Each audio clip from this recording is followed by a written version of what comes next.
నమస్కారం welcome to జనం కోసం జర్నలిజం న్యూస్. బెట్టింగ్ యాప్ కేసులో నటుడు ప్రకాష్ రాజ్ సిఐడి సీట్ విచారణకు హాజరయ్యారు. జంగిల్ రమ్మీ యాప్తో ఒప్పందాలు చేసుకున్న విషయంపై విచారణ జరిగింది. 2016లో గేమింగ్ చట్టం లేదని ఆ సమయంలోనే యాప్ను ప్రమోట్ చేశానని ప్రకాష్ రాజ్ తెలిపారు.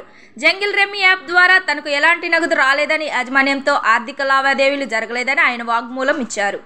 సార్వజనికులు ఒకరు కంప్లైంట్ చేశారు మన పేర్లన్నీ చెప్పి.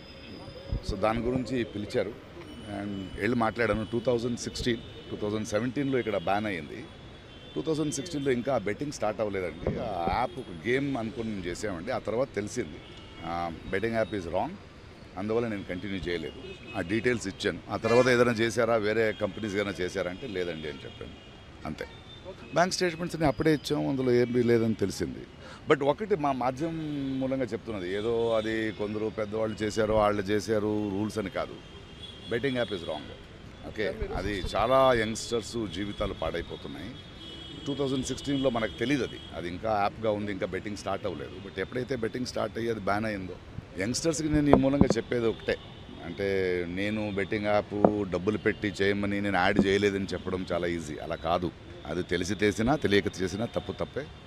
యంగ్స్టర్స్ ప్రజలు అర్థం చేసుకోవాలి. మనం కష్టపడదాం, కష్టపడి సంపాదిస్తాం. ఇలాంటి యాప్ పోయి చాలా ఫ్యామిలీస్, చాలా youngsters they have lost there lifes and I'm sorry for that and hope మనం దీని నుంచి నేర్చుకుంటాం. Thank you.